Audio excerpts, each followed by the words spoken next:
Be a part of the best pro wrestling podcast today by supporting the Going In Raw Patreon. You can enjoy access to the live taping of the show, exclusive merchandise, and patron-only episodes, and so much more. Support Going In Raw today. Click the link in the description. This is Charlotte, and you're watching Going In Raw. That sounds terrible. What's up? This is the most must-see WWE superstar of all time and his lovely, gorgeous wife, Marie. and you are going in Raw. What's up? It's your girl, Sasha Banks, the legit boss, and you are watching Going In Raw. Oh, baby, I like it raw. Oh, baby, I like it raw. And you are tuned in to Going In Raw right now. How you doing? Hey, friendo, Steve here. And Larson. And welcome to Going In Raw, the only pro wrestling podcast you're going to be listening to right here at youtube.com/Steve Larson, and anywhere fine podcasts are available. Be sure to hit that subscribe button, and of course the download or whatever it is on the iOS podcast thing. If you really want to help the show, if you really want to support, let's say you're like, I'm not going to go to your Patreon, I'm not going to just give you money, you beggars. Then if you really want to support the show in a non-financial way, go to that iOS podcast app, leave a rating or a review, and bang, it jacks us up in the sports and rec category. Yeah. And we'd much appreciate it. I'm going to give a shout out, not this episode, but one of the next ones, all the people who have left reviews lately. So one day I'm going to shout out the patrons. Next day I'm going to shout out the ratings and reviews. That's very nice. Shout them out. Why not? Good idea. You're helping the show. You're supporting the show. I really appreciate it. We're also on the Patreon at patreon.com/. Oh, what is going on with that? I know. I was reading Google wrestling page news, right and then man, all sort of bright flashing colors and stuff. Viruses happening on your computer. I have no idea. Wow, that's crazy stuff. Patreon.com/Steve and Larson. 3 live streams per week recapping things. Right now we're at the dollar. The dollars are in. The dollar people are in. Post pay-per-view Raw streams for dollars and up. You can watch me do my terrible Johnny Carson impression. It was awful. That's crazy stuff. Just stop. It's terrible. Ed. How do you think? What do you think about that? Wow, that's a big jug of water you got there, Ed. I'm not going to do it. That's so bad. Come on, do an Ed McMahon. I'm not going to do it. We have a show to do. You are correct, sir. That's terrible, too. You know what my Ed McMahon is? It's just Phil Hartman doing Ed McMahon. Yeah. Oh, I love them. They're great. Oh, Phil Hartman was the best. He was the best. Anyways, we're also available at ProWrestlingTees.com/Going In Raw. We got some shirts. You can get this shirt there, but it's not our shirt. Yeah. Look. That's our shirt. It says bad words. We need to sell more shirts to unlock more designs, right? Yeah. Quick note, too. We have a very special live event happening in Los Angeles the day of No Mercy. No Mercy Day. September 24th at 1 p.m. in the Nerdist showroom at Meltdown Comics in Los Angeles there on the Sunset Strip. Mm-hmm. We're going to be there along with Brian Zane from Wrestling with Regret. We're going to be reviewing this really bad pilot for like a TV show called Tag Team. Yeah, with Roddy Piper and Jesse Ventura. Right, exactly. It's on YouTube. You just Google it, and you can watch it beforehand, and then you can come and listen to us review it. Yeah. So that should be a lot of fun. Tickets are available. The link is in the description. I think it's at the very top of the description. It is. So check that out. That should be, a lot of fun. It should be a good time, yes. Anyways, let's talk about Raw, Larson. Raw! Okay, here's my nutshell. I was not that impressed with You Raw texted last me and night. you called it trash. I called it garbage, but then everybody, I put out a poll on the Twitter, and the vast majority of people said it was just okay, as opposed to usual, which is like terrible. Like a lot of people usually say it's terrible. Not a lot happened, but it was briskly paced. There really wasn't any boring segments. Yeah. So in that regard, it wasn't great, but it also wasn't boring and it wasn't bad. So I, for the most part, enjoyed it. But I also find that if I'm like doing things while watching Raw, Right. like doing a little work or something, it enhances my enjoyment of the show. So yeah, I'm looking at the poll right here. Wow, 1,300 votes. Wow. 61% said it was just okay. Yeah, it's fine. Which is really good for Raw. Tops, like 21% of the people said tops, and only 18% of the people said it was crapola. I'm fully willing to admit that, hey, maybe I was just off. Maybe something was wrong with me, because I'm not going to sit here and just do you be think negative it was Nelly. a matter of expectations? Because I think we both had hopes I do. This would be kind of, to a slightly lesser extent, a Raw after Mania The situation. crowd was. Yeah. The crowd, and I think the crowd was sort of expecting a Raw after Mania with maybe some NXT call-ups. We didn't see any of those. Nope. We did see the return to Raw of John Cena, of course. So, yeah, I don't know. I mean, there was wasn't into it. They reshuffled the deck a bit, setting things up for the fall storyline wise. Yeah. Especially with the introduction of John Cena. Yeah. So that was good. The show kicked off with Paul Heyman and Brock Lesnar coming out. Heyman gloating about Lesnar's victory at SummerSlam. Out comes Braun. Doesn't say a word. Attacks Brock. Yeah, it was good. Power slams him twice. Confirmed later in the show. That's our main event for No Mercy. So now we have to go. It's Strowman versus Lesnar. Oh, yeah, no, that's fine. I keep on thinking in my head we're already going. But yeah, we still have to buy tickets. You just have to buy tickets. Okay. Number one. Because this fascinates me. This doesn't count out. This fascinates me. Do you think Brock likes Braun? I would hope so. Because, okay, here's the thing. That's how you know we're going to get a fun match, is if Brock enjoys his time there. Otherwise, it's going to be boring. Yeah. I think I get the impression that Brock likes Braun. I have a feeling that Brock likes guys who like to fight. Yeah, that's why I think he likes Joe. That's why I heard that he respects the fact that Joe's comfortable not planning things out, and Joe's comfortable mixing it up a little bit. Yeah, sure. And I think if you're willing to do that with him, he might be cool with you. I think Brock also respects, which Braun doesn't have. I think Brock also respects if you've got a history, if you've paid your dues. I think he respects that. Yeah. But yeah, with Braun, that's interesting you say all that. I mean, that you've heard that, because what was the disconnect with Dean Ambrose? You think Brock looks at Dean Ambrose and says, "You weigh like $150, and maybe you're it's trying to be a hard guy." CZW stuff.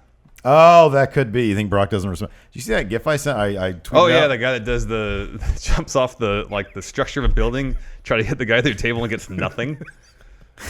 he gets a dislocated hip. That's what he probably gets. shattered his elbow too. I wash out like 6 times. Yeah, I know. Me too. And every single time I go, oh. And then, he just sort of I know bounces. it's bad, but then you watch enough times and you're like, you chuckle a little bit because of the bounce. No, dude, you have to. Because it's such a weird image. It's very surreal to see someone, because I've never seen that before. Someone just over jump a table. It's very surreal. And I show it to my wife. Usually she's not cool with that kind of stuff, but I think she saw that I was watching it repeatedly. Yeah. So it can't be that bad. Yeah. And she kind of had the same response, like, "Oh, that's bad," but it's also kind of, here's in a the thing. surreal manner, kind of funny. No body parts ended up where they weren't supposed to be. That we saw. So that was externally, superficially. We didn't see any compound fractures or anything like that. Exactly, no. And that makes a big difference. Yes, there's no blood. Because somebody showed us somebody screenshotted, because I didn't watch the replay. And I barely watched that match in the first place. The street fight, the Brooklyn street fight. Oh yeah. Because I was like, who cares about that? But then somebody did post a still that I happened to catch of Cass's knee in the wrong place. Yeah, it looked like. Oh god, it looks like it hurt his so knee got much. trapped under him a little bit. Yeah, but anyways, so yeah, like you said, Braun and Lesnar. So then it was confirmed at some point during the show that indeed is going to be our main event for the Universal Championship. Brock Lesnar. And that should be a lot of versus fun Braun Strowman. if especially the beating that Brock took at the hands of Braun is any indication. Yeah, he's willing to do high spots with Braun. He's willing to sell for him. Brock came out, and that's going to go a long way for Braun. Assuming he will lose a match, Braun will. But if Brock makes Braun look great, it still does wonders for Braun. No, I agree. Brock came out. He looked like he was in a good mood last night. He did. So maybe he's enjoying his job. Maybe he knows that he's got a bigger payday on the horizon. That's probably more the case. Yeah. Anyways, moving on. Next up, we had another Enzo promo. I'm just kind of checking myself out when he comes on TV. Well, I'm just completely checked out. I'll kind of passively listen. Look, man, regardless of what this is the blow off here. I mean, this. I know. Enzo won the blow off match. Whether it was intended to be or not, it's the blow off of the foreseeable future. Because, here's the thing. I don't think it was intended to be. I think this is going to go on and on and on. Yeah, no. So towards what ended up being the end of the match, Cass goes for the boot. Enzo moves and drops the top rope down. Cass falls over, top rope tumbles to the outside. When he lands awkwardly. It looks like his foot got cut under his body. Yeah. Probably twisted up his knee a bit. Yeah. He was in obvious discomfort, got in the ring, was trying to walk on it. Yeah. He was having trouble. He tries the best he can. Goes for an Empire elbow. He just can't do it. His knee just completely gives out. Yeah. And so the ref goes over to him, stops the match. You can tell, right when Cass got right back in the ring, that he was talking to the ref a little bit. Yeah. So maybe the ref was aware of the fact that something happened that wasn't supposed to. Yeah. And Cass seemed obviously upset. Oh yeah. He seemed super knew upset. that he knew this was going to be a ways to come back from, because that's an absolute bummer. Hopefully it's not that long. I mean, look, we can crap all over the storyline, but you don't want to see a guy get hurt. I know. You know. So. I just say that after watching that GIF a bunch of times and kind of okay. Well, here's the chuckling thing: to that if little you're bit, in a 'cause high it's school so- gym, how much do you think that guy was making that night? $50, yeah, if that. 100 at most. Yeah, exactly. Like I do kind of draw a limit. At that point, I'm like, no, don't do that. Oh, I know. It's so not worth it. No.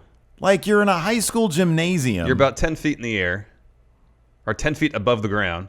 His head was probably around 20 feet above the ground, because it looked like, dude, there were two lengths of him, and if he's let's say he's like 6 No, feet. I'm saying is that structure or the support he was on looked like it was in line with the basketball hoop. Yeah. So that So was that's around 10 10 feet. So his head's about 16 feet up there. Yeah. Okay. That's a long ways to Oh, go I know. down. And you don't do that. No. You don't do that. But regardless of, if I might have chuckled during that GIF because I watched it so many times. Oh yeah. And plus you don't see it's his still not fun. It's not fun seeing someone get hurt. It's Yeah, just no. not fun. No. It's a surreal image. That's why I chuckled. I don't want to see anybody get hurt. I don't laugh at people's pain. It's sometimes surreal sights like that are just funny. I know. Anyways. So anyways, hopefully I read online that Cass was scheduled for an MRI today. Hopefully no severe knee damage. Yeah. But based on his reaction, I'm guessing he knew something bad had happened in his knee. Yeah, not good. Next up, we had Emma and Dana Brooke backstage. Real quick side note here. Apparently, Dana Brooke's boyfriend passed away yesterday. He choked on his meal apparently while he was eating alone, and he died.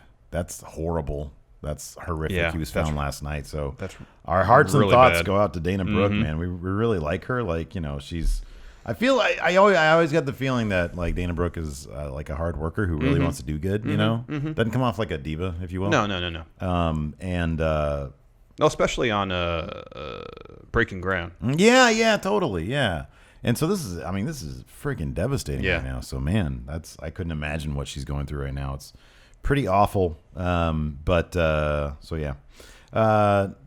was back there with her, and Emma was once again complaining about, or making excuses basically. Yeah. Saying, if only the cards had been stacked differently, I would be the women's Raw champion right now, because I would have taken on Alexa Bliss. Yeah. And I would have won. And once again, Dana said, but you tapped out. Yeah, and she was ripping Nia Jax, and then Nia Jax rolls up behind her and was like, how long were you sitting there? And Nia Jax says, a while. And she's like, oh no. And then that led to a match between the two of them. And Nia Jax, of course, Destroyed her. Completely destroyed her. Nia Jax went over with a Samoan drop. Yeah. Next up, ladies and gentlemen, Elias. Did you enjoy his song last night? I did, because he started to sing our Truth song, and he said, "Ha, just kidding. Now for some real music." There's a couple times that you could tell it was really hard for him to contain a smile. He was just trying to hold it back so much. Oh, he's the best.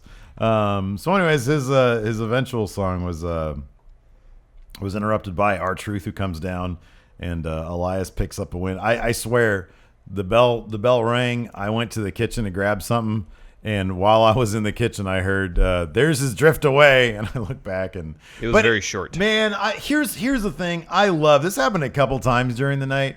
They have found such a good match of Corey Graves, Michael Cole, and Booker T, who I feel Booker T sort of gives the least number of Fs, and so he's kind of the catalyst for a lot of their laughter. Yeah. And I'm so glad that they never brought back David Otunga, because he wouldn't be that. Yeah. Booker T lightens the mood so much. It was this while they were trying to seriously plug that Bruce Lee movie. Yeah. Like Booker T kept on going like this, sort of making light of it. And Corey Graves and Michael Cole are both just trying not to laugh. And it was during this as well that Booker T, I love this dynamic, that Booker T and Michael Cole pay so much respect to Elias. They love Elias. They love Elias and they give so much credit to his musical ability. Yeah. And it just infuriates Corey Graves. It's so much fun to watch these really guys work. is. It really is. It really you think is. like Because in NXT, like Corey would talk trash about Samson, but Tom Phillips would just kind of react to whatever Corey was saying, but not necessarily stand up for Elias because Elias was the heel. Right, exactly, yeah. But I love that Michael Cole, who seems to have all the power in terms of WWE commentary these days, he's not afraid. Like, he doesn't feel the need to play it super seriously. I know. They can have some fun with their job, and that just makes it fun for viewers at home. Next up, Kurt Angle came down to drop a promo. Saying there's a new superstar here on Raw, and for the first time in over a year, The prototype. John Cena is back. He said, "What's your name?" And he said, "John Cena. Ruthless aggression." Yeah. No, that's when he first came out. Yes. So John Cena comes out, drops a promo saying that he's here on Raw. He likes SmackDown well enough. He took off his hat, and he's got John. Just does not, for a guy who according to TV, like the Total Bellas or whatever it is, which I know that's totally an over exaggeration of who John Cena is, but for a guy who seems so disciplined and regimented and serious about his work, he is complete. I'm not going to say checked out. That's not the right word. No, like we said earlier, there's no pressure on him. He can just go out and have a good time. I think it's like to a ridiculous degree at this point, though. Yeah. It's like poofy hair. He hasn't got his hair cut in forever. I wonder if he's growing his hair out for a movie. That's why. How long can he go? Like, what does he really need to do to grow it out? Maybe he needs Elias Samson type long hair. Oh, that'd be interesting. So he comes out and says, SmackDown's fine. I enjoyed my time there. But I'm here on Raw because there's one man that I want to face. Yeah. Cue Roman Reigns' music. Mm-hmm. He comes down in the ring. Mm-hmm. Cena says, look at that. Just the man I was talking about. They start talking. Miz comes out. Once again, heel that makes good points. Yeah, it's funny because the crowd was so into The Miz. They were really into The Miz. And The Miz was, I feel like The Miz was alternating between trying to heel in the crowd at the same time not doing that. So I don't know where he stood on that. But people love The Miz. They really popped when he said, "I've been doing this for 12 damn years. I deserve some respect." And that's when they really popped and said, "You deserve it." You know, give him his moment or whatever it was he was demanding. So it was kind of like the WrestleMania and the lead up to WrestleMania a little bit. People are really they're appreciating The Miz too much to really let him get under their skin. Yeah, he's just so good on the mic. Yeah. You have to appreciate it. So Cena challenged The Miz to a tag team match. Cena and Reigns against Miz and a partner of his choosing. Yeah. Of course, Samoa Joe comes out. Mm-hmm. He tells The Miz, your partner's not going to be Bo Dallas. Yeah. Or Curtis Axel. It's going to be me. It's going to be me. It's going to be Joe. So we have this interesting storyline brewing around the Intercontinental title. Yes. Which is interesting. They're kind of emulating. Okay, they're kind of emulating what they did with the Universal title, having probably a couple narrative threads going, intersecting around the title. We'll see what happens with it. Well, let me ask you, though, do you think, because I think that The Miz holding the Intercontinental Championship is incidental to what's going on, because I don't think Samoa Joe, John Cena, or Roman Reigns, I don't think any of them are going to be in it. Maybe Samoa Joe. You think they're going to be in a program for the Intercontinental Championship? Not directly. Yeah, I don't think if so. If Cena's never won the Intercontinental Championship, there's always a chance they'll put it on him. You really think so? If not, no other reason than to transition away from Miz to say Joe. Maybe. I don't know. I feel like everybody in the ring, including The Miz, are kind of above the Intercontinental Championship. I mean, especially the fact that the Intercontinental title wasn't defended at SummerSlam. Yeah, Miz is sort of the IC championship at this point. Mm-hmm. But I'm not sure that's going to be. I'm not sure I want that to happen. But I mean, I don't know. Cena with a title again, it'll be fine. Whatever. But I just like that The Miz. I mean, The Miz seems just bigger than it now. Also, yeah. So yeah, that led to. I love the moment between. It was a markout moment when Joe and Cena finally. Oh, that was great because Joe looks at Cena in size. Yeah, like he was reflecting on the past 17 years because they were in right, WWE exactly. developmental together. The paths that both their of them careers took really divergent paths. Absolutely. Ultimately, for them to meet in the WWE ring, 15 years later, and that was all in his face. Yeah, and it was great. No, it was good. It was. And then he good. punches him. Yeah. Yeah, he just walks up to him and it just starts beating on him. It was fantastic. So that Joe's was the best. good. I mean, it did illustrate. I'll say this: it did illustrate that Cena has. I mean, the brand split is what, a year and a half old now. A little bit more than a year, about a year and a month. Okay. Oh yeah, because it was SummerSlam. That's It was right. last July. Right. Yeah. Cena's got fresh matchups thanks to NXT call-ups, thanks to a number of things, thanks to shifting of certain career paths like Roman Reigns. Cena has some you can call them kind of dream matchups over there on Raw waiting for him. Oh yeah, you got him and Joe, him and Reigns, Him and Braun potentially. So there's a lot to work with there. That's probably the main reason why Cena came over to Raw. There really wasn't left for anything for him to do on SmackDown. Nakamura sort of holding the fort in that kind of role there. Yeah. He'll get that title. No, I know. He'll get the title. He'll get the title. No, I know he will. So yeah, that was fun. That led to I don't know. Did we mention that led to the main event? Did you mention that? Led already? to the main event. Okay, led to the main event. Cena just adopts Roman Reigns as his partner. I know. And he says, "Me and Roman Reigns." And Roman Reigns goes. I kind of appreciate that. That's sort of Roman Reigns, his heel turn, if you will. His gimmick is just sort of like being. I feel like he's just kind of put out. Yeah, put out. Thank you. That's the word. I was gonna go with the exacerbated, but it's not really that. But just put out. Like his look is always this.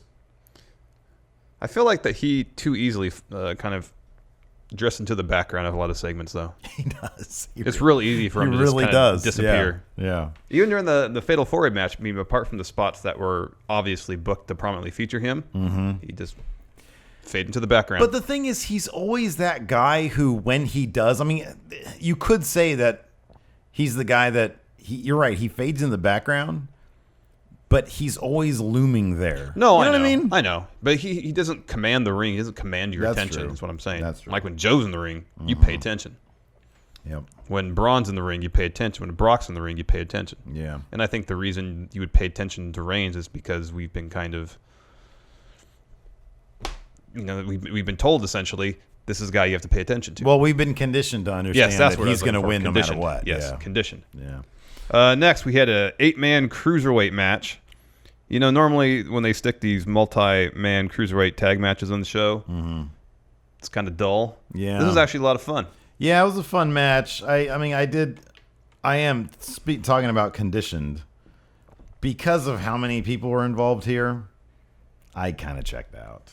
It's a fun match. It's a I fun like match. everybody in the match, so I mean that helps to pay attention. Yeah. I think Mustafa maybe Ali had some cool stuff. maybe going on. subconsciously with the title change last week on Raw, it made me feel like, oh, maybe something of significance can happen in the Cruiserweight division on Raw. Yeah. So it's worth paying attention. It was worth paying attention just because of that lumbar check Oh my gosh, that Tony Cedric Nese did to Tony selling Nese. that? Tony Nese Yeah. sold that marvelously. Oh yeah, it was great. No, I like all these guys. I like 205 Live. I'm still not there. I know the title change hands on Raw, but I'm like, you know what? I'll watch 205 Live for 205 Live, and that's because I know that's where the stuff happens. Oh, I know. You know? They do need to do a better job of advancing story on Raw instead of just having showcase matches. Yeah, showcase matches. Next, Neville interview. Neville is magnificent. Neville is the man. He is the best. He might be doing the best character work in all WWE right now. No, I agree with that. Because, Definitely on the main roster. And also, what helps that is the fact that he sticks to kayfabe outside of programming. Certainly doesn't hurt. No, I agree. Anyways, he was talking crap about Tozawa, and what did he call Titus O'Neil? A parasite. Was it like a flesh-eating disease? Yeah. flesh-eating parasite or something like that? Yeah. Titus O'Neil. And then, speaking of which, Titus O'Neil and Akira Tozawa show up, and they essentially say, "We've got one word for you, and that's rematch." Yep. That's happening on 205 Live. Yep. This So week. that should be fun. That'll be a lot of fun. What's your prediction on that? Neville retains. Yeah, I think Neville retains. They were really talking up Cedric Alexander during the Cruiserweight match, so he might be next in line. All right. Next, Kurt Angle is backstage on his phone. Jason Jordan comes in, and Jason Jordan says that he wants a challenge, so he wants Finn Balor. Kurt Angle does. He doesn't want any favoritism, maybe preferential treatment. Well, then Kurt Angle should have said no. No, then why no? sorry. Look at your win-loss record. Always go back to because Kurt Angle did the same heavy sigh. Ooh, man. Ooh. I don't know how this is going to look. Yeah, are they trying to bury Jason Jordan? Is that the point of this? Are they experimenting with how deep they can bury somebody? No, there was a moment in the Finn Balor match that I think might serve as a very subtle pivot. Okay. We'll get to it when we talk about it. Or we're going to talk about it now. No, we'll wait till the match because I want to talk about beach balls. Okay. Next, Seth Rollins, Dean Ambrose promo. Yeah, this is fun. It was all right. Yeah. They're nerds. That's what it is. They're nerds. They are. It feels like old times. They're too they're nerds. They're a nostalgia act already. That's what they are. They're a nostalgia act. You're so right about that. And how they get the crowd to pop more. Toss it another nostalgia act because the Hardy Boys come out and Seth Rollins says Hardy's challenged him to a match because they want the tag titles back, and Seth says something like, we grew up watching you two innovate. Mm-hmm. Like, wow, this is just all nostalgia going on in the ring right now. There's Shield nostalgia, there's Hardy's nostalgia, nostalgia across the board. Yeah, it was great. And maybe that's why I wasn't too into it. The match was good. It was a lot of fun. This was a really long match, too. They gave these guys a million years. If they give Seth and Dean 15 minutes for all their matches, it'll be delightful. Imagine how good of a match it'd be wonderful. Seth and Dean will put on against the Revival. Oh, I know. Just the interplay between both those teams would be fantastic. If the Revival can stay healthy I know. while these two are still a team, it will be magnificent. Okay, so we're still on, I guess this is a non-news thing, but we're on Broken IP Gimmick Watch 2017 still, which apparently is dead in the water. But Matt did say, yes! Yes! Corey Graves used the word obsolete. The crowd was totally into the delete and obsolete chants. Mm-hmm. I don't know what they're going to do with that. I don't either. But no, like you said, super fun match. Again, whenever I watch a Hardy Boys match, I always think to myself, how does Jeff Hardy still take the bumps that he takes? Because, man, he ragdolls himself. Jeff Hardy seemed really geeked to be in the ring, too. Like, when they were doing the promo stuff at the beginning, the friendly competition thing, Jeff Hardy was talking a lot, and he was really, like... very comfortable. Yeah, very comfortable, very energetic. Yeah. Usually he kind of broods a little bit. Yeah, no, he seems to be really enjoying his most recent stint in WWE. Yeah, he does. He does. And the Hardy Boys alluded to their own problems getting along as brothers. Yes. Their previous feuds. Wonderful. But anyways, of course, the tag champions retain. Mm-hmm. I guess their finisher is just going to be both of them doing their finishers. Yes. Rollins does his ripcord knee thing. Yeah. Followed by Dirty Deeds. Rollins pins Jeff. I would really like to see them come up with some sort of joint. That'd be fun. Team finisher. Imagine if they had done. They can't do this. Ambrose gets someone Dirty Deeds. Okay. Rollins goes for a curb stomp. Curb stomp during Dirty Deeds. Oh man, they should do that. They should totally do that. though. That'd be great. Oh, I love that. It's a great idea, though. Next. See, that's why 2K needs the create your own finishers. Create your own tag finishers. Are you kidding me? That'd be great. Fantastic. That'd be fantastic. Next, Miz backstage, talking strategy. Mm-hmm. Samoa Joe says, "No, my way. That's how we're gonna do it." Yeah, exactly. And everybody sort of bows to his alpha maleness. He says, "Cool, cool," and then Miz taps him on the shoulder and he goes,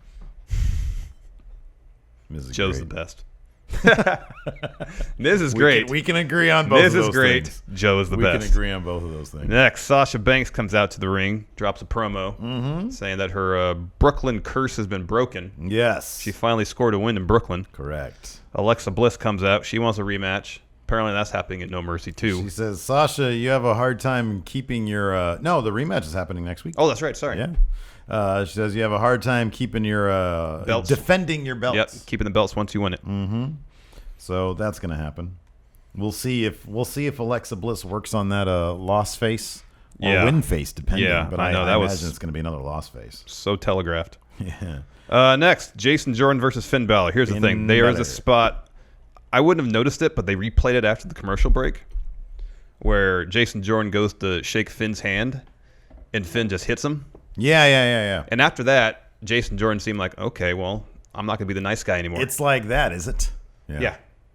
So maybe that's just a little subtle pivot in his character. I hope so. I know. We'll see what happens because next week. you see, like, when he actually came out for the match, and you just look at the crowd just, at times been like fever pitch. and they were just sitting there as if a ghost, like as if you can't see anything that's in there. Well, they kind of acted like it. They got their goddamn beach balls out and started playing with beach balls instead of paying attention to a Finn Balor match. Finn Balor. Yeah, but everybody knew the outcome. It's Jason Jordan. It was a good match, though. Jason it was Jordan a good match. Yeah, Jason Jordan's good. He's a really good wrestler. Say what you will about his character work. That's not entirely his fault, I don't think, because creative doesn't know what to do with him.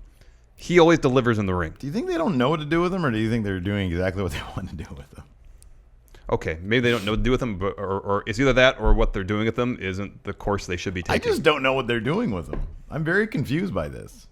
You had like a really hot story, kind of, and then a big reveal, and then that was anticlimactic to a degree. Yeah, totally. It was.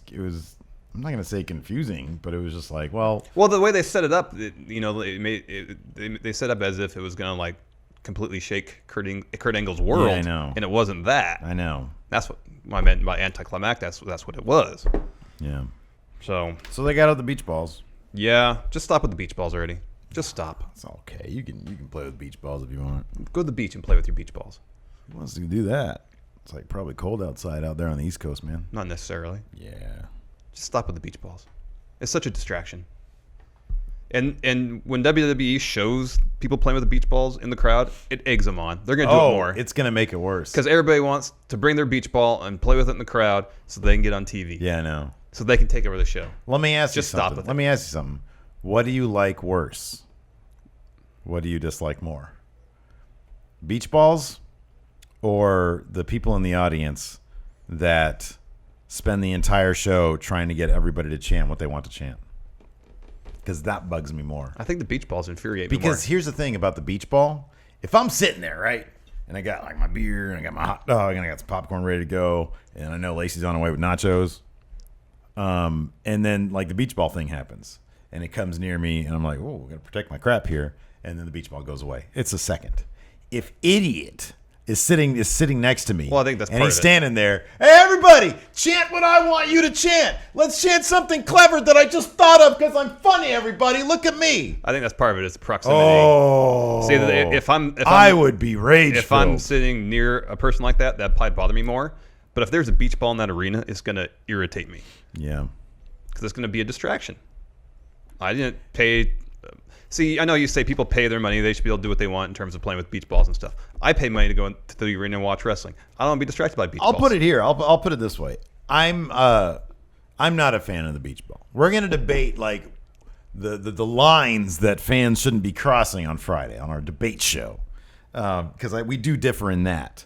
But the beach ball doesn't bother me as much as, even if it's not right next to me, seeing idiot over there doing that, understanding that he is ruining the experience of the 1, 2, 3, 4, 5 or so people directly around him. If he's in front of me, or if I see him and he's blocking the view of somebody because he wants everybody to chant, or there's somebody next to him, or they have, like, God forbid, they have their poor kids next to him.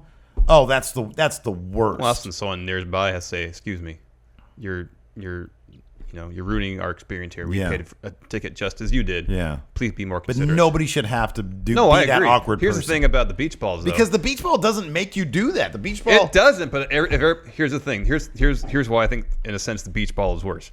Because say you're sitting near We're that just having person. our debate show now. I know. Say you're sitting near that person. Yeah.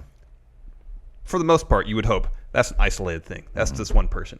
Whereas you could be sitting across the arena, trying to enjoy the show, realizing there's beach ball business going on, and then 2 minutes later, it's right on top of you. Yeah. The area of distraction of the beach ball is far greater than one person. Yes. Because you're one little drop in a giant bucket of potential little tiny beach balls. But if I'm sitting across the arena from some guy who's trying to start a bunch of chants, that's not here's the thing. That's not going to bother me. It's the difference between you and I, because I focus on stuff like that.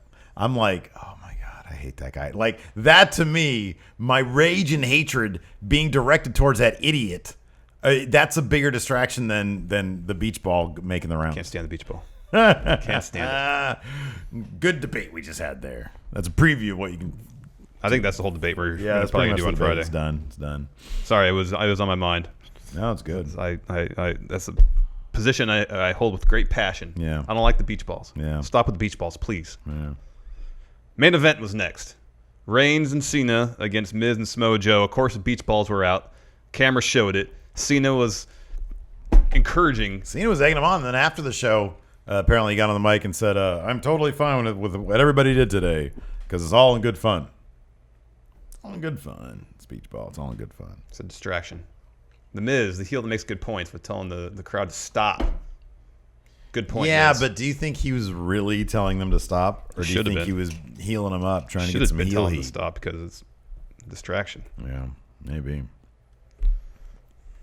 Really anyways, fun match regardless, and it had a really cool finish where Joe was choking out Cena in the coquina clutch, and Roman went for the Superman punch on Joe, and ended up landing it on Cena. Yeah, Joe got out of the way, so then Joe tosses Roman out of the ring, goes to do a suicide dive on him, eats a punch to the face. Yeah, that was fun. Miz, seeing that Cena's laid up from the coquina clutch, approaches him. Goes for the skull-crushing finale. Of course, Cena reverses it, hits the AA. One AA, wins. Well, yeah, that's why Miz is not fighting for the Universal Championship anytime soon. It's a meaningless match for Miz. Yeah, exactly. So he can just lay down for one AA. Yeah, that's not a big deal. Although you would think that Cena and Miz go back far, because I think Cena probably likes Miz. Yeah, I think so. I think he probably has respect for Miz. Respects him, yeah. Yeah. I think he's fine with Miz.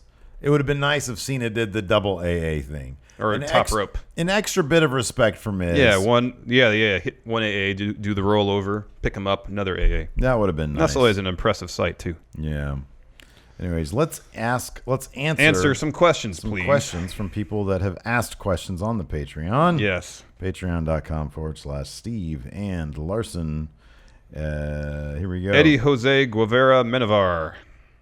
Hey, friendos, would you guys have liked a fatal four-way for the Intercontinental title instead of a tag team match? That's what I thought was going to happen when Joe first came out and interrupted the Miz, Roman, and Cena segment.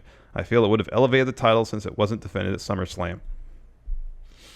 Jason the Cabbie here has a good response to this. He says, good thought, but creative / Vince sees all those guys except for Miz and the Miztourage as too big for the IC title. I kind of agree with that. I liked when they were trying to establish in the Raw after Raw after Payback. What was the Raw we went to? The Raw after Payback. Yeah. Okay. Yeah.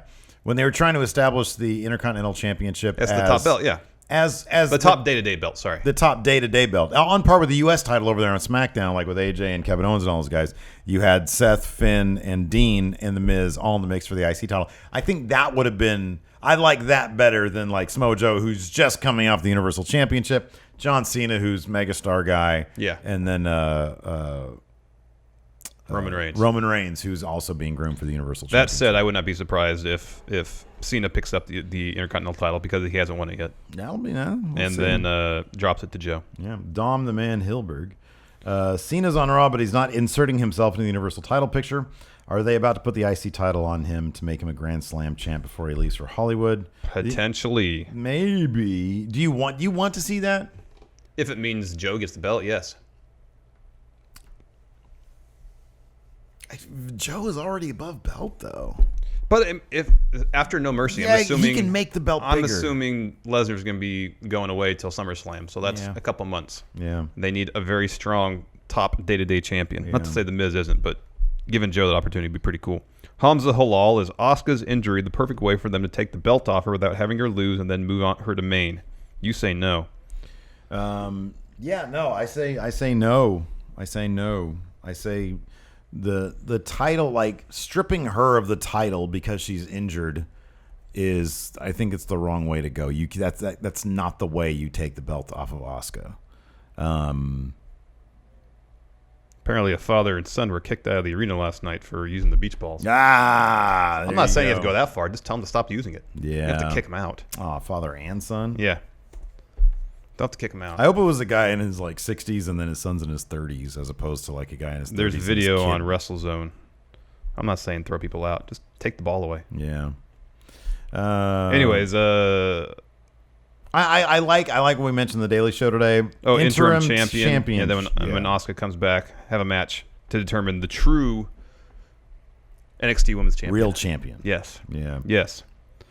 Discord Club leader Adam Fella says, I expected some kind of NXT call-up this episode, so who would you call up for this post-SummerSlam Raw? Who would have you called up? Authors of Pain. Mm-hmm. Authors of Pain. Mm-hmm. Build them up for a bit to feud with Ambrose and Rollins. Yeah, sure. I think that would have been pretty good. Them and, yeah, Authors of Pain. I think that's it. Yeah, pretty much, because I want I don't want to see a whole lot of I don't want call-ups. like it. No, maybe I don't like want one, maybe two per show at most. Like, I'd like to see Bobby Roode tonight and the Iconic Duo. Put them on SmackDown right now. Why not? Let's ask this question from Robert Chacon. The Steve Club Mark says Beach Ball Mania made a sequel appearance during the main event. What are some other things that the crowd does that downright pisses you off besides what we've already mentioned? Is there anything else? Chance? I'm tired of what chance. Oh, Stop with the yeah. what chance. Yeah, inappropriate what chance. The only time you should do those are with McMahon's, and even then it should be CM Punk chance. Yes. Pizza Overlord Enos Butts IV. Hey, friendos. The crowd was super vocal tonight, positively for Braun and Miz and negatively for Cena and Reigns. Which reactions are more impactful, do you believe? I'd say the positive ones for Braun because they're really showing the higher-ups. They're showing Vince that people love Braun. Yes. People want Braun. Put the belt on him. Mayor of Planet Houston. Who is the face and heel between Roman and Cena, and where does Samoa Joe go from here? Also, is The Miz the best? Could he be one of the most over guys soon if they let him? Well, hold on. Miz is great.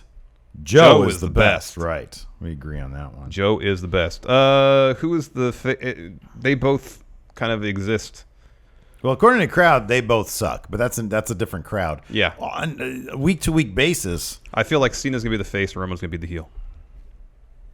Yeah, I get that. I get that idea, too, because Cena can play with the crowd a lot more. Yeah. Cena can play with the crowd. Roman cannot. Yes. Samoa Joe Raleigh. How many birds do you think Strowman could house comfortably in his beard? I like this. This might be the most upvoted question I've ever seen. 5. 10 upvotes. 5, I think. 5 small birds, yeah. Like one giant. Like one condor? Like condor. That's a good one. That's funny. Oh, here we go. Josh Gunson. First time patron. He says, I had a heated discussion with a friend about the most important days in the WWE calendar, and he gave his power ranking of it. Oh. He said number 1, Mania. Number 2, Rumble.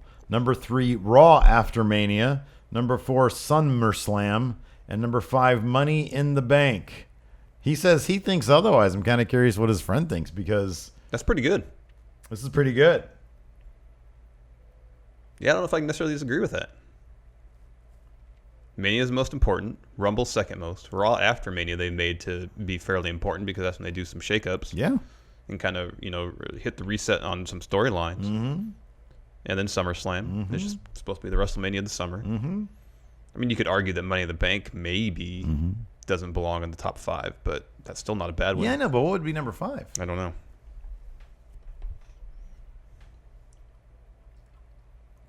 What's bigger, Money in the Bank or Raw after SummerSlam? Well, I mean, this year, Money in the Bank. Although the SmackDown after Mania. Oh, yeah. I mean, yeah, Money in the Bank, especially now that both titles could see a shakeup of sorts. I'd say Money in the Bank. I mean, I can't think of another number 5. Yeah, I can't either. If we're just strictly sticking to the WWE calendar, if not, NXT TakeOver Brooklyn number 5. How about January 4th, Tokyo Dome? Yeah. The Nightcrawler. Hey guys, my question is about Bray Wyatt. I listen to a lot of other podcasts, and all of them at this point have soured on him, and mostly because his promos at this point are just rambling. His matches are always average at best. So my question is, why do you guys still like him? By the way, Larson is completely right. Bray would go to GFW. Rusev is a far better fit in New Japan. Why do we still like him? Because we see the potential. At least speaking personally, I still see the potential in him. He's a money-making machine if they book him correctly. Let me ask you this, though. Did you miss him at Raw last night? I was surprised he didn't make an appearance. Yeah. That's not to say I missed him per se, but I was surprised he wasn't there. I'll put it this way. I'm not sour on him. I'm not sitting here saying, screw Bray. I don't want to see Bray ever again. Nobody can ever take seriously Bray Wyatt again because that's BS. It's not true. Like, he could easily win the Universal title tomorrow and everybody be totally back on board with it. People would pop. That's always going to be his thing. So I'm never going to say that. That being said, it's been a while since I've really cared about what they're doing with him. Yeah, that I agree with 100%. So, I mean, I don't We know. haven't soured, but it might have become a bit more disinterested. Yeah, because they don't do anything with him. No. Ty Dingleberry. Hey, friendos. Power ranked new names for the Superman punch if for some reason WWE lost the right to use Superman.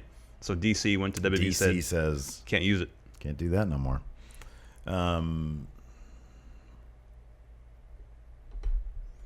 The Reigns Maker. You can't be that. The name maker. Couple more.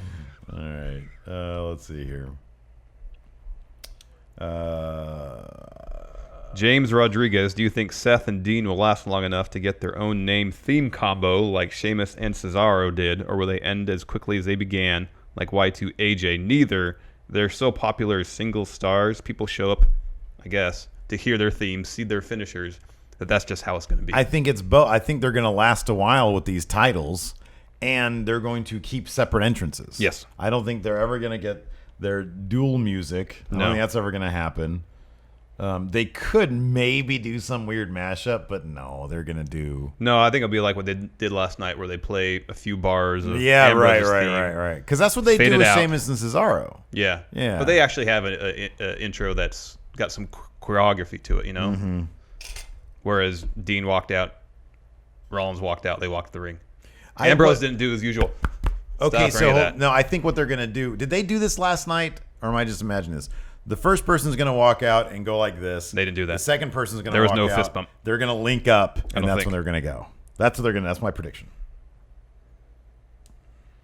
One more. Then we'll do Kayfabe corner. Okay. JT, if Samoa Joe told you, Steve, that Larson is not hosting with you, he will now be your partner. Would you stand up for Larson? Wait, start again. Sorry. Samoa Joe comes up to me and says, Larson's not hosting with you. I'm hosting with you. Oh, take that deal. Now I'm going in. I'm telling you to take that deal. Yeah. That's Samoa Joe. He's the best. Yeah. Yeah, I know, but I like our dynamic. I'm not sure I'll have the same dynamic with Samoa Joe. I don't know, man. If it's in character Samoa Joe, I'm not sure I'd want to take that deal. Take that deal. You'll get a view pop because it's Samoa Joe. Yeah. People love Samoa Joe. Take that deal. Oh, we'll get the view pop, and then I'll just once people get used to it, and I want you back. You're gonna swerve him. I'll just start farting. I'll just eat a lot of onions beforehand. And I'll just be like, and I'll be like, "Are you farting over there?" It's gross, man. Sorry, Joe. One more question. This will be interesting. Colin, using only currently signed WWE talent, so no one rumored to be signing. Okay. Who do you see holding all the main roster belts 2 years from now? Alex C says their current combo finisher should be called Dirty Needs. It's good. Pretty good. Pretty good. Anyways, what's the question? Who's going to hold the belts 2 years from now? Main roster belts. Cruiserweight champion, Leo Rush. 2 years from now? I mean, it'll happen sooner, probably, but... I'm going to say 2 years from now, Mustafa Ali. Oh, good pick. Yeah. I like him a lot. Me too. Universal champion, AJ Styles. Oh, yeah, that's a good one. Intercontinental champion.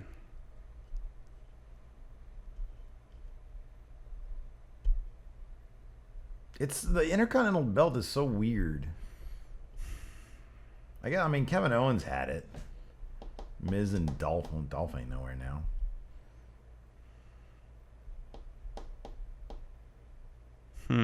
That's the toughest one to pick as far as I'm If there's concerned. any indication, Miz is still going to have it. Yeah, Miz. Miz still Intercontinental champion. Raw tag team titles. Raw tag team The titles. Revival. They'll finally stay healthy long enough Yeah, there you to go. get back in the good It's gonna graces of take Vince. 2 years. I know. Over on SmackDown, WWE title. WWE title on SmackDown is going to Randy Orton. Oh gosh. No, it's going to be oh, am I having a hard time thinking of roster spots? So coming out of SummerSlam, who's gonna? Braun. Braun will have it. Oh, he'll be on Braun's, SmackDown? Braun's eventually going to be like a complete top title guy. Yeah. That's what he's going to be. U.S. title. U.S. title. I'm going to say, okay, for SmackDown tag team titles, I'm going to say Street Profits. They feel immediately like SmackDown guys. Oh, that'd be I think they're great. going to have it 2 years from now. I'm going to say War Machine. U.S. title, I'm going to say Sami Zayn. Okay. 2 years from now. He'll get out of that hole. Okay. Take him 2 years, though, huh? It'll take him a while. I'm going to say Drew McIntyre. A year ago, I thought that Sami Zayn would be fighting for the Universal know. title this year. All right, Steve, are you ready? Are you ready for the greatest pro wrestling trivia challenge there is? Aleister Black. Pff, heck yeah. WWE champion. Kayfabe Corner. What is Kayfabe Corner? Greatest wrestling trivia challenge. Yes, 12 names, some real, some fake. Right. 2 trivia questions. Right. Up for vote this week, Asuka Oh, ooh, wow. and Becky Lynch. Oh, wow. Ooh. Asuka won. Ooh. Are you ready? Number 1, Yeah. Sheila Rogers. Real. Fake. Good job. 2, Betsy Ruth. Betsy Ruth. Fake. Real. Okay. 3, Dr. Monstrous. That's a good one. I'll say real. Yep. Okay. 4, Robin McGuire. Robin McGuire. Fake. Mm-hmm. 5, Stephanie McIntosh. Fake. Mm-hmm. Yeah. 6, Lou Fisto. Real. Yeah. Yeah, I've heard that one. 7, Sally Stitches. Fake. Real. Wow, nice. 8, Passion Ray. Passion Ray. Fake. No, sorry, real. Oh, wow. Next, Haley Skater. Fake. Yeah. Next, Crazy Sunshine. Fake. Real. Okay. Wow, that's a good one. I know. Next, Jessie McKay. Fake. Real. Wow. Lastly, Ashley Dashwood. Fake. Yeah. Okay. I got 6. Who did Asuka face in her very first United States match? First match in the United States.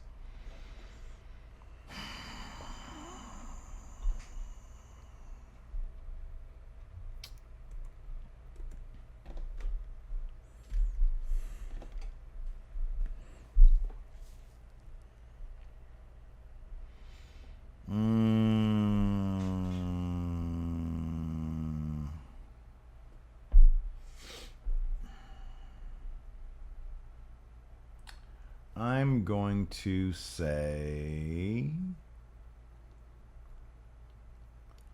Alicia Fox. Mia Yim. Oh, really? Oh, that's interesting. Wow. Who did Asuka face in her NXT in-ring debut? Alicia Fox. Dana Brooke. Oh, okay. So we got 6 or I 5? got 6. It's not great. Not a great showing. It's not terrible, though, either. It's literally half of questions anyways. Yes. So, yeah, that's it. Anyways, that's it for the show. Thanks for hanging out with us. We're going to hang out with our patrons for a little bit. Yep. And then we're going to have some lunch. Yep. Till next time, we'll talk to you guys later. Goodbye.